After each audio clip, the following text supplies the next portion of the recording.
Magandang araw po sa lahat ng ating mga kababayan. Ako si Romeo Matac Jr. ng Philippine Information Agency dito po sa ating lalawigan ng Marinduque. Tayo po ay live na ngayon sa ating pong platform sa Lucky 7 Channel 3. Gayon din po sa ating social media Facebook pages, ang Philippine Information Agency Mimaropa at ang Philippine Information Agency Marinduque. Sa lahat nating mga kababayan, Luzon, Visayas at Mindanao, Metro at Mega Manila. Of course, dito po sa lahat ng bayan, sa lalawigan ng Marinduque, sa 6 na bayan na dito po sa ating probinsya, sa ating pong Gobernador Presbitero Velasco Jr., sa ating Vice Governor Adeline Angeles, mga kasama natin sa lingkod bayan, magandang araw po sa ating lahat. Napakapalad po ng ating probinsya sapagkat binisita po tayo ng mapagkandiling ama ng DSWD Mimaropa, ang ating pong Regional Director na si Mr. o si RD Leonardo Reynoso. Alamin po natin sa kanya yung pagbisita, ano yung layo ng kanyang pagbisita dito po sa ating lalawigan dahil lagi po natin napapanood sa mainstream, napakarami po mga pagbabagong ginagawa ng DSWD sa ilalim naman po ng ating pong bagong talagang kalihim, Rafi Tulfo. Kaya alamin po natin sa kanila, meron pa po bang mga inaasahang ayuda ang ating mga kababayan mula po sa kanilang tanggapan. Magandang araw po RD at welcome po sa ating special na pagtatanghal ng ating pong kapihan sa PIA Marinduque. Kumusta po RD ang inyong pagbisita? Maaari po muna kayong magbigay ng pagpupugay at greetings sa ating mga manonood. Magandang umaga sa lahat po ng ating mga manonood, sa ating mga taga-subaybay. Bago pa lang po ako dito sa DSWD Field Office, Mimaropa. Lagi po akong full-time Regional Director nito lang Lunes, August 15. At ang una natin pinuntahan ay itong lalawigan ng Marinduque sapagkat naka-schedule na po itong ating assessment ng service delivery ng Local Social Welfare and Development Office dito po sa lalawigan ng Marinduque. Ang activity kong ito ay naglalayo na maalam natin sa DSWD nasaan na ba ang ating pagsasakatuparan o implementasyon ng mga na-devolve na programa. At hindi natin tinitingnan dito yung kung meron bang pagkukulang. Ang gusto natin ay malaman paano makakatulong ang DSWD sa ating local social welfare and development offices, both at the municipal level at saka sa provincial level. At maganda naman ang naging resulta ng ating pag-alam kung ano ang mga challenges pagdating sa service delivery. Malaki ang improvement ng service delivery dito sa lalawigan ng Marinduque sapagkat hindi kasi ito yung unang pagtaya natin. Ginawa na rin kasi ito noong 2019 at gusto nating makita mayroon bang improvement at definitely napakalaki ng improvement pagdating sa pagsasakatuparan ng implementation ng mga na-devolve na programa. Hindi lamang kasi local social welfare and development offices ang nagsasakatuparan ng mga social welfare program, kundi nariyan pa rin kasi ang national government sa pamamagitan ng DSWD.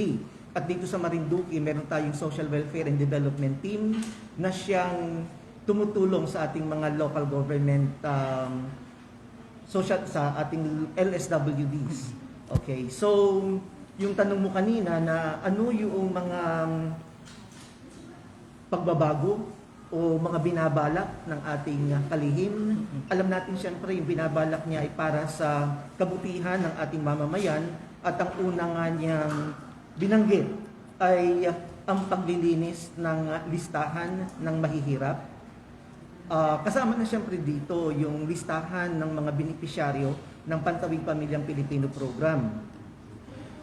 Dito sa ating Pantawid Pamilyang Pilipino Program, inaasahan kasi natin na merong mag-e-exit o mag-graduate sa Pantawid na 1.3 million nationwide.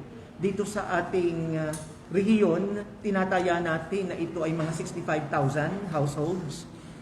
Pero hindi natin basta sila aalisin, meron tayong validation na gagawin para makasigurado tayo na yung aalisin natin sa programa ay talagang yung pwede na hindi alalayan ng pamahalaan pagdating dun sa health and educational services.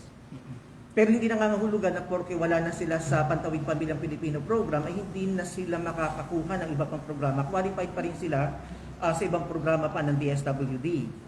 And then, pagka naalis natin yung, pagka nag-exit na itong more or less 65,000 households, gusto na naman natin syempre na palitan sila nung iba pang mga mahihirap na hindi pa nakakasama sa Pantawid Pamilya. Pero maingat tayo pagdating dito sa assessment ng ating mga benepisyaryo para maiwasan natin yung reklamo na bakit napasama sa Pantawid ay hindi naman, ay may kaya naman.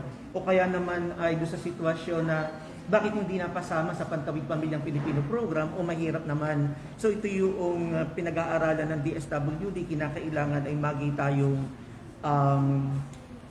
kinakailangan maging masusi yung pag-aaral natin dito. At ang pinakabago na instruction ni Secretary ay yung pagbibigay nga ng educational assistance sa mga mahihirap na ang nais natin syempre mabigyan itong mga mag-aaral, yung mga nasa elementary, junior high school, senior high school, at pati na yung mga college students. Gusto natin bigyan ng DA na dito sa programang ito, educational assistance, ito yung ginagawa na ng DSWD, hindi ito bago. Dati na, kaya lamang syempre, dahil sa pasukan na next week, kinakailangan na mas paigtingin ng DSWD na mag-focus muna tayo dito sa educational assistance sapagkat alam natin na marami tayong mga kababayan na nangangailangan ng additional support galing sa gobyerno. At maliwanag din naman yung sinabi ni Secretary Erwin na doon sa mga nasa elementary, ang DSWD magbibigay ng 1,000 pesos, one shot din lang ito, and then doon sa high school, doon sa junior high school ito ay 2,000, sa senior high school ay 3,000, at doon sa mga college students ito ay 4,000. Ang balaki natin dito sa lalawigan ng Marinduque, kausap natin kasi ang mga municipal social welfare and development officers, hindi na kinakailangan na yung mga mag-request ng educational assistance ay pupunta lahat sa SWAD office, ito Social Welfare and Development Office dito sa Buwak. Batay sa arrangement natin, mag-i-schedule tayo sa mga munisipyo sapagkat may mga lugar na malalayo sa Buwak at gagastos pa itong ating mga kababayan ng pamasahe. Kaya dito yung schedule natin na napagkasunduan, kami na lamang natin napagkasunduan. Ang sabi kasi ni Secretary ay every Saturday yung pagbibigay natin. Ano? So sa August 20, ito yung bukas, hanggang sa pati na sa August 27, ito ay sa Buwak, Gasan at saka sa Mugpog. Yung mga taga-ibang munisipyo, kagaya ng Buena Vista, ang schedule po nila ay sa September 3. September 10 naman sa Santa Cruz at September 17 sa Torrijos. Yung detalye po dito, hindi pa man namin maibigay ngayong oras na ito, pero pwede naman ninyo na kapanayamin ang aming pong SWAD team leader, si Miss Helen Alcoba, para sa mga detalye kung saan yung mga venue nito. At pwede naman nating iparating sa ating mga kababayan na kung talagang sila ay nangangailangan ng tulong, pwede naman sila syempre na lumapit sa DSWD. So yun muna, pansamantala ang ating maibabahagi. Ako po'y ay by the way, congratulations po pala dahil ito'y napakabagong-bago nyo po pala na talaga bilang RD ng DSWD. At natutuwa Actually, po. matagal na akong regional director. Nagkataon syempre na hiniling ko na bumalik ako sa pagiging regional director kasi bago ito, ako kasi ang director ng Human Resource Management and Development Service ng DSWD sa Central Office. Okay. At dati rin kasi akong National Program Manager ng Pantawid Pamilyang Pilipino Program. I see. Bukod sa pagiging regional director ng Region 1, Region 2, and Cordillera Administrative Region. Pero hindi na ako bago dito sa Marinduque. Way back 1991, ako ang acting Provincial Social Welfare and Development Officer. Oh, I see. Gayon pa man po, ay natutuwa po kami dahil isa po ang lalawigan ng Marinduque sa pinakaunang lalawigan sa buong rehiyon ng Mimaropa na inyong pinintuhan at personal na binisita. Yes, kasi gusto kong balikan yung mga dati kong mga kasamahan kahit sila yung mga retired na. Wow! Ang swerte-swerte naman ng ating mga kasama sa DSWD sa ating pong probinsya. By the way, itatama ko lamang po, ang nabanggit ko po pala ay si Senator Rapi Tulfo. Yes, ang bagong talaga po na kalihim ng DSWD ay si Secretary Erwin Tulfo, ang kapatid naman po ng ating senador. By the way, nabanggit niyo po kanina yung tungkol po dito sa education educational assistance. Ano po? At magkano po ba yung inaasahang tulong na may bibigay sa ating mga kababayan o sa mga kabataan magiging posibleng benepisyaryo nito? At ano-ano po yung kinakailangan mga requisitos o requirements para maka-avail po sila dito sa napakagandang programa na ito? Binanggit ko kanina na doon sa elementary ay 1,000 pesos. Sa high school ay 2,000. Gusto kong liwanagin na doon sa high school, ito yung junior high school. Ang senior high school ay 3,000. At doon sa mga college student ay 4,000. Ang requirements, ayon kay Secretary Tulfo na kanyang binigyan din, yung lamang na enrollment form o registration form sa school at ID, valid ID ng kukuha. Kung magulang ang kukuha, lalo na doon sa mga elementary at high school, ID ng magulang at saka ID noong estudyante. Sa mga college students, ganito naman sa mga college students, yung ID nila at saka yung kanilang enrollment certificate. Meron po bang specific na number o bilang ng mga individual na mabibigyan lamang sa kabuuan sa buong probinsya? Ang gusto natin siyempre yung mabigyan ay yung mga mahihirap. Okay. At sabi nga ni Secretary Erwin, kung meron kang kaya sa buhay, sana hindi na sila makipagsisikap pa doon sa mga talagang nangangailangan. Pero alam naman natin ang ating mga kababayan, mayroon dyan na kahit may kaya na, ay gusto pa rin na makakuha. Kaya ang pakiusap natin, hindi kasi unlimited ang ating budget dito. Ang inilaan ni Secretary Erwin dito sa ganitong programa ay 500 million nationwide. So ang ibinaba sa aming pera ay nasa 40 million dito sa Mimaropa. At kung sakali na kulang yon, pwede naman kaming makahingi pa sa central office. Kaya sa ngayon hindi natin matantiya gaano ba karami ng mga Marinduqueños ang lalapit sa DSWD para humingi ng educational assistance. Malalaman natin bukas. Okay po. Pero dahil sa ito naman ay hindi bukas lamang at meron pa tayong ibang Sabado na kung saan pwede tayong magbigay ng assistance sa iba't ibang bayan, ay titingnan natin kung saan aabutin ang ating resources. Apo. Okay. Thank you so much for that, RD. Last po is, nabanggit nyo kanina na 65,000 household yung inaasahan na posibleng graduate na doon sa ating Pantawid family o doon sa listahanan natin. Ano po? Dito sa Mimaropa yan. Dito sa Mimaropa, ano po? Meron na po ba na bilang o specific details para sa Marinduque kung gaano karami yung posibleng mawala? Pero liwanagin natin kasi sa pagkawala ay pagkakaroon naman ng panibago. Ano po? At yan sabi nga po ni RD, mas susi nilang pag-aaralan kung sino-sino yung mawawala at the same time kung sino-sino naman yung posibleng makapasok. Sa bahagi po ng probinsya ng Marinduque, dito po out of 65,000 household, meron na po ba tayong datos gaano karami? Hindi pa ako mapagbigay kasi ng exact figure.